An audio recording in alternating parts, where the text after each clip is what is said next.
kilalanin at alamin kung ano nga ba ang tunay na sakit ng fiancé ni Robby Domingo na si Mikey Pineda. Engaged na ang host na si Robby Domingo sa kanyang fiancé na si Mikey Pineda. Marami na nga ang nag-aabang sa paglagay nila Robby at Mikey sa tahimik, ngunit kamakailan lang ay isang pagsubok ang dumating sa kanila. Si Mikey ay may kakaibang karamdaman. Sino nga ba si Mikey Pineda at ano ang kanyang sakit?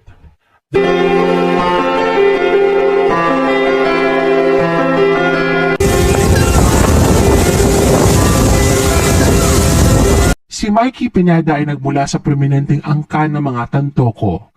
Apo siya ni Marites Tantoco Pineda, isa sa mga anak na may-ari ng sikat na shopping establishment na Rustans. Ang kanyang amang si Paulo Tantoco ay ang kasalukuyang Chief Commercial Officer ng Kumo, habang ang kanyang inang si Malu Lacson naman ang Senior Vice President Business Development ng Rockwell Land Corporation. Si Mikey ay mayroong identical twin na nagngangalang Sammy. Wala mang gaanong personal na impormasyong na ibabahagi sa publiko patungkol kay Mikey. Hindi naman kailang nanggaling siya sa altang pamilya na kilala ring art connoisseur. Tunay ngang mahilig sa arts, films at sumusuporta sa lokal si Mikey tulad na lamang ng mga paintings, sculpture at kung ano pang ginagamit ng mga Pinoy. Maging ang mga local weavers ay tinulungan din ni Mikey. Ayon sa LinkedIn profile ni Mikey, siya ay nasa finance industry.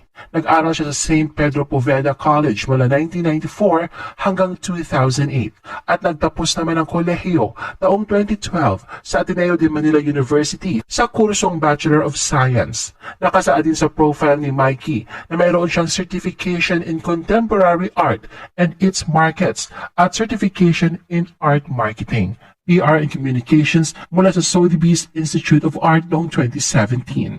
Samantalang sa kanyang work experience, nagtrabaho si Mikey bilang Assistant Manager, Institutional Sales sa Maybank ADR King M Securities Inc. ng mahigit 5 taon. Naging bahagi rin siya ng Atram Group bilang Wealth Solutions Manager mula 2018 hanggang 2021. Mahigit 3 taon naman siya naging digital video content producer ng YouTube. Maliban dito, naging digital content creator din si Mikey ng Chroma Entertainment. At sa kasalukuyan, siya ay nagtatrabahong digital banking deposits sa Cbank Philippines.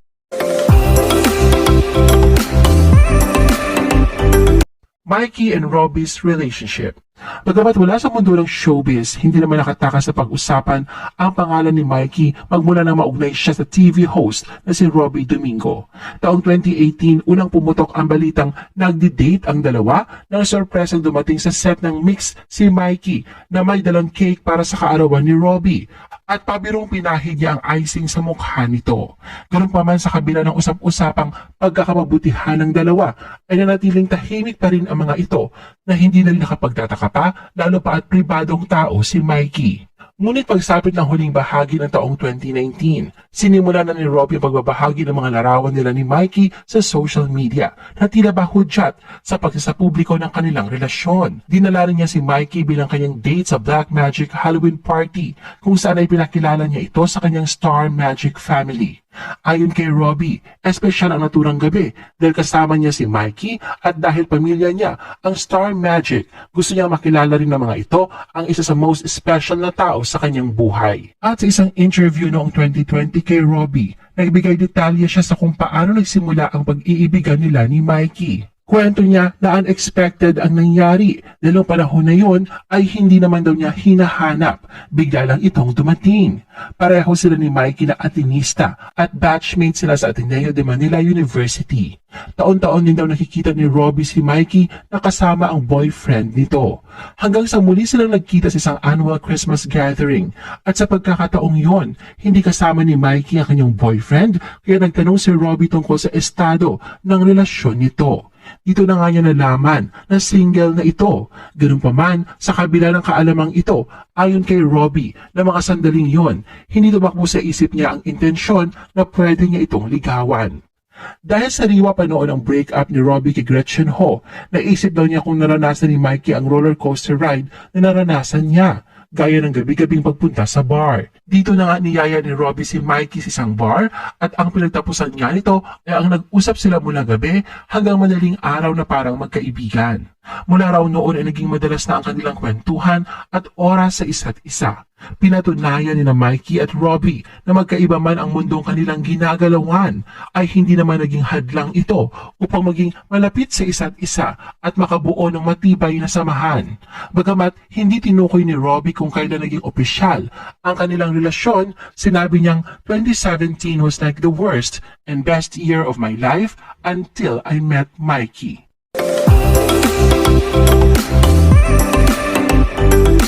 The proposal.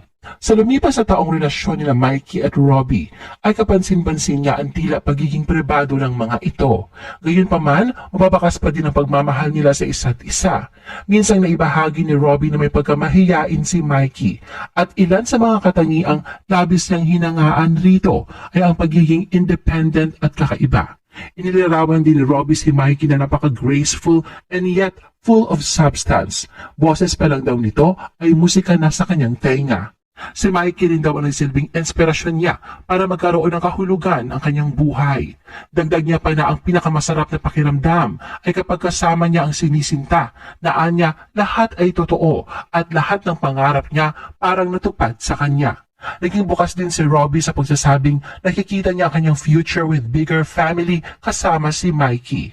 Ani Robbie, napagtanto niyang handa na siyang mag-settle down nang maramdaman niyang si Mikey na nga ang kanyang the one. Bagamat naroon ang nararamdamang kaba, mas nangingibabaw raw sa kanya ang excitement dahil sa alam niyang magiging masaya ang paglalakbay na ito kasama si Mikey. At noon ngang November 4, 2022, nangyari ang surprise marriage proposal ni Robbie kay Mikey sa sikat na Shibuya Crossing sa Tokyo, Japan. Ayon kay Robbie, sa New York dapat siya magpropose pero dahil sa conflict ng schedule, inilipat niya ito sa Tokyo.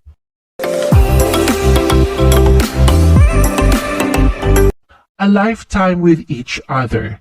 Kasunod ng naganap na proposal ay wala na ngang sinayang panahon sina Mikey at Robbie. Agad nilang pinaghandaan ang mga kinakailangan gawin para sa kanilang pagpapakasal na hindi naman nila pinagdamot sa publiko. Sa isang interview na ibahagi ni Robbie na bagamat naroon ang pagod, ay ini-enjoy naman daw nila ni Mikey ang bawat proseso at nabuo ng araw nila ang perfect wedding para sa kanila. Anya, magiging isang intimate affair ang wedding nila na dadaluhan ng kanilang mga pamilya at malalapit na kaibigan sa loob at labas ng showbiz. Ayon pa kay Robbie, wala na siyang ibang babaeng nakikita pa na gusto niyang makasama ng panghabang buhay, kundi tanging si Mikey lamang. Tulad ni Robbie, naroon din ang parehong pakiramdam ni Mikey na magsasama sila ng panghabang buhay. Sa sisimulan ng bagong chapter ng kanyang buhay kasama si Robbie, nabanggit ni Mikey na nakapag-adjust na siya sa public life na kanyang future husband. Hindi naman daw talaga maiiwasan ang bagay na ito, kaya sa halip na takasan ay niyayakap niya ito. Ganun pa man, may mga bagay din daw sila na pananatilihing pribado at alam ram nila pareho ni Robbie kung paano i-handle ang mga ito.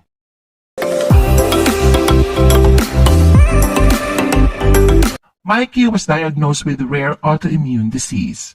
Sa lumipas na buwan ay nasaksihan ang unti-unting paghahandang ginagawa ni na Mikey at Robbie para sa sinisimulan nilang Road to Forever. Pero tila malabong matuloy ang kabuuang planong ito ngayong taon dahil sa hindi inaasahang pangyayari. Sa pamamagitan ng isang blog at Instagram post noong August 3, 2023, isinapubliko ni Mikey ang kanyang kakaibang sakit. Makikita rito ang larawan at video na nasa ospital siya, nasa wheelchair at inaalalay ang maglakad ni Robbie. Pagbabahagi niya, ngayong taon sana sila magpaplano ni Robbie para sa kanilang kasal matapos silang ma-engage, ngunit tila hindi na raw ito matutuloy dahil sa kanyang pagkakaospital. Kwento pa ni Mikey noong April 2023 na magsimulang lumabas ang mga sintomas ng kanyang sakit. Nag-umpisa raw ito sa panunuyo ng kanyang balat, pagkakaroon ng skin rashes, pananakit na kanyang kasukasuan at madalas na pagkapagod. Dahil dito, minabuti na raw niyang magpa-test at dito niya natuklasang positibo siyang may dermatomyositis. Ayon sa Mayo Clinic, Ang sakit na dermatomyositis ay isang uncommon inflammatory disease marked by muscle weakness and a distinctive skin rash. Bagamat wala pang lunas ang sakit na ito, periods of symptom improvement can occur. Lahat ni Mikey na sinisimulan na niya kanyang treatment pero anya, ang journey to recovery is far from over. There are good days, but there are still bad days. Umaasa si Mikey na temporary lang ito at pag-iigihan ng mapabuti ang kanyang kalagayan one day at a time. Nagpasalamat din siya sa lahat ng mga nagpaabot ng dasal sa kanyang agarang pag-recover. Nag-iwan naman ng komento sa post na ito si Robbie na siyang nakapagpadagdag lakas ng loob kay Mikey. Ani Robbie, really proud of your progress and your courage. You got this. Everyone is here for you and with you. Got you, Mike. Robbie assures Mikey of his unwavering support. Sa kinakaharap ngayon na pagsubok ni Mikey, isa nga sa nauna nagpaabot ng suporta sa kanya si Robbie. Sa pamamagitan ng isang social media post noong nakaraang buwan, binahagi ni Robbie ang litrato kasama si Mikey na makikitang nakahiga sa hospital bed. Sa mensahe, inilarawan ni Robbie na difficult ang mga nakalipas na ilang linggo. Ngunit kahit mahirap, hindi umano siya mawawala sa tabi ni Mikey. At nitong nakaraang August 4, 2023, sa pamamagitan ng isang post sa Instagram, ibinahagi ni Robbie ang tila roller coaster niyang emosyon nang pumirma siya ng kontrata sa kanyang home network.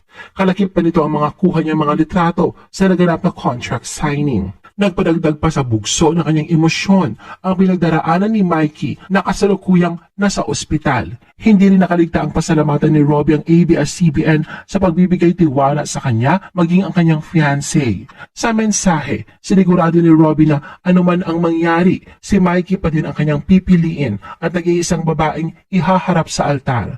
Anya, Mikes, whatever happens, I choose you. Can't wait to sign our contract. Samantala, idinaan naman ni Mikey ang pagbati para sa ikalimang anibersaryo nila ni Robbie sa isang video. Makikita sa binahagi niyang video sa Instagram na ini-enjoy nila ni Robbie ang moment nila sa isa't isa na parang mga batang naglalaro. Nakadagdag sa kilig at patunay ng matibay na pagmamahalan ng dalawa ang nilapat na background song ng awiting I Don't Care How Long It Takes, Here With Me, na tila ba sumakto ang bawat linya sa pinagdadaanan nilang pagsubok ngayon. Sa caption tulad ng mensahe ng kanta, nagpabatid si Mikey na anuman ang mangyari hanggat kasama niya si Robbie, lahat ay kanilang malalagpasan. Anya, as long as I'm with you, happy 5 years na sinamahan niya ng house at sparkles emoji.